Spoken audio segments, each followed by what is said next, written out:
Mag-inusara pero salamat bisan pa man sa kaning sa nagka-high-tech nito nga panahon tungkol sa cellphone nakaanap yun ko nga importante na kayo ang cellphone karon sa communication bitaw kay kanang matambalan ang kamingaw. Oo, matambalan ang kamingaw. So dako ka akong pagpasalamat sa atong buhi nga Dios nga maka-share po ko sa pulong sa atong Ginoo sa inyo mga karon. Amen. Hallelujah. Praise the Lord. Sa ato ang pagsugod, kunawin mga Bible, amen? Ginayon ako ang tanan sa pagpanintot. Atong pagbabasahon sa 1 Kings chapter 8 verse 61.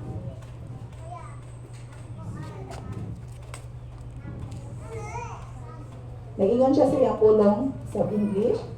But your hearts must be fully committed to the Lord our God, to live by His decrees and obey His commands at it this time. Amen. Mag-ampo kita.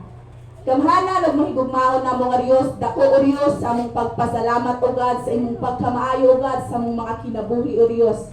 Salamat Lord, bisan pa man sa imong pulong o God, karong orasa o God. We claim, Father God, hallelujah, ang imong langit no, o Diyos, nga pagsabot sa matag usa ka namo, o God. Salamat, Lord, sa heavenly wisdom, o God, nga ihatag nimo sa matag usa ka namo, o God.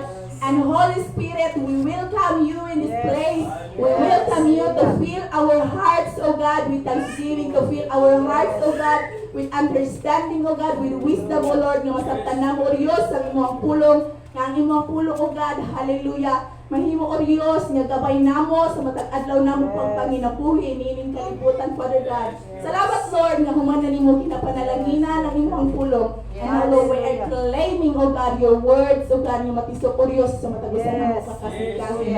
Salamat Lord sa pagtabon nimo Diyos sa imong habiling nga dugo. Kini mong ginasalig sa pangalan ni Jesus nga among bagtong mangluluwas. Amen. O amen. Hallelujah.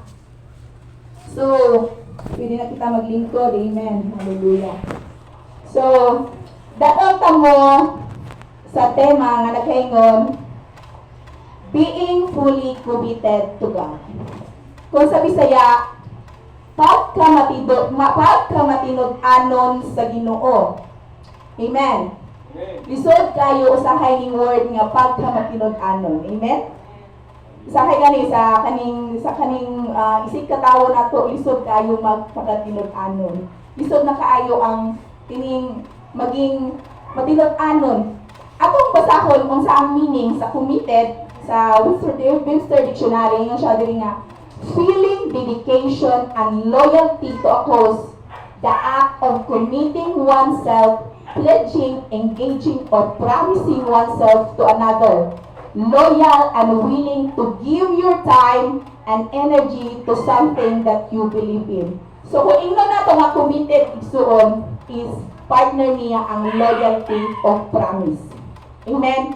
So kung mag-alagad ta sa Ginoo, i-commit nato ang atong kaugalingon sa pagpangalagad, pagkamatilog-anon sa pagpangalagad diha kaniya, kauban ang atong promise of loyalty. Amen. Hallelujah.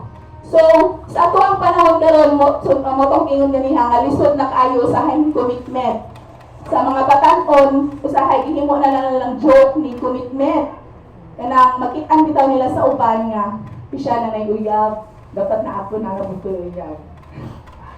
No, ang uban nga mag-asawa, kaning gamay lang gani nga kanang temptation dili na maka-resist tungod sa lack of commitment. So, mo na siya igsuon usahay sa tuang mga trabaho, dili makontinto ang mga tao sa kanya-kanyang trabaho because of lack of commitment. And pinakasad is usahay ning mga katawhan sa Dios is lack of commitment to God.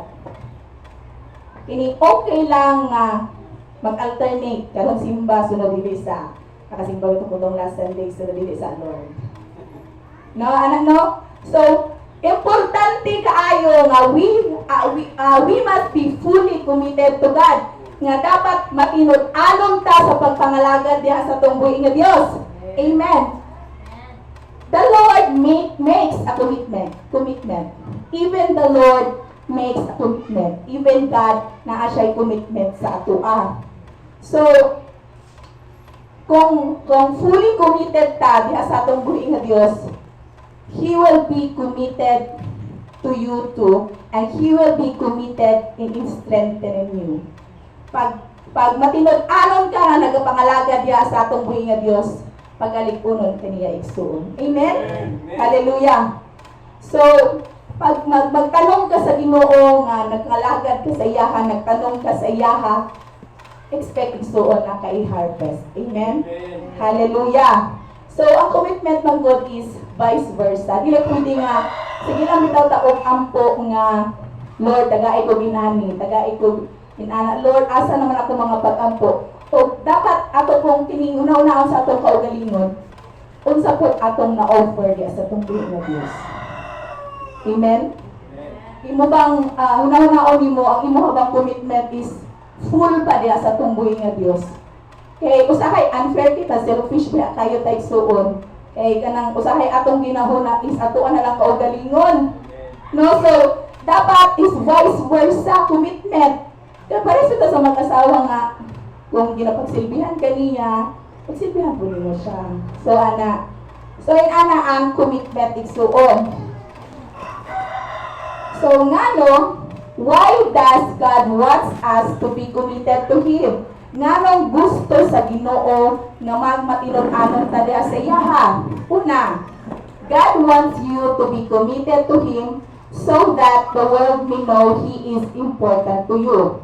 Gusto sa Ginoo nga magmatilon-anon ka diha sa iyaha para mahibal-an sa tibuok kalibutan nga ang Ginoo importante diha kanimo. Amen?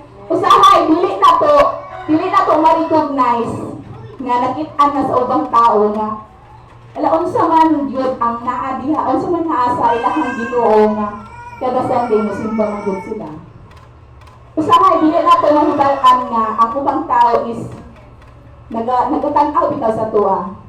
So, pag makita sa ubang tao nga kaning nagapangalagad ta pag nga matilot-anon diha sa atong buhi nga Dios, mahibal-an sa kalibutan nga ang Ginoo importante sa inyo. Amen. Hallelujah. So, our commitment to Him is our witness. Our commitment to Him shows others how important He is to us. So, kung importante sa imo so, dapat committed jud ka. Kung importante imong trabaho, dapat committed jud ka. Diba? Kung importante ang imong family, ang imong hinigugma, kung importante imong health. Amen. Praise the Lord. So, dapat committed ka. O kung importante ang Ginoo, dapat committed ka diya sa iyaha. Amen. Hallelujah. So, kung importante, dapat yun is mag-lend yun ka. Dapat mo hatag yun ka og time. Hindi man ka makaingon nga, ay importante yung Ginoo sa kuha, pero wag ka naghatag og time. Hindi yun na siya, partner din na siya nga, pag mangalagad ka, dapat ang imuhang time is naagyon sa atong buhi nga Dios. So, pag importante, dapat magbuhat yun ka of effort. Amen. Hallelujah. So, daghan kaayo ang kanya-kanya lahi ng taong ministry soon.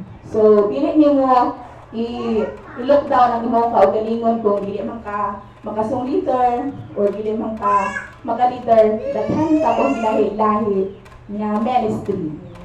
Maglimpyo diri, anak, or mag-support sa pastors diri, that is a ministry. Nag-aampo kasi mo ang pastor, nag-aampo kasi mo kauban, that is a ministry. Amen?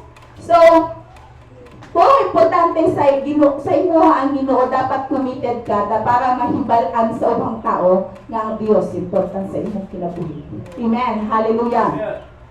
So, God wants you to be committed to Him so that He can strengthen you to become He created you to be.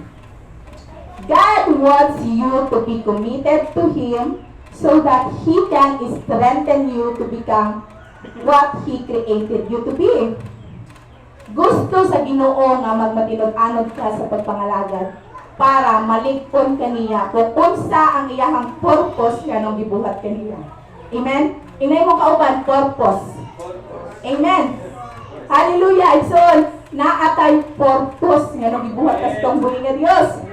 So, dapat maging committed ta sa diha sa itong buhay nga Diyos para maligpon ta kung unsa ang iyahang purpose nga nung gibuhat ka niya. Amen? Hallelujah. So, today your life is the sum of your total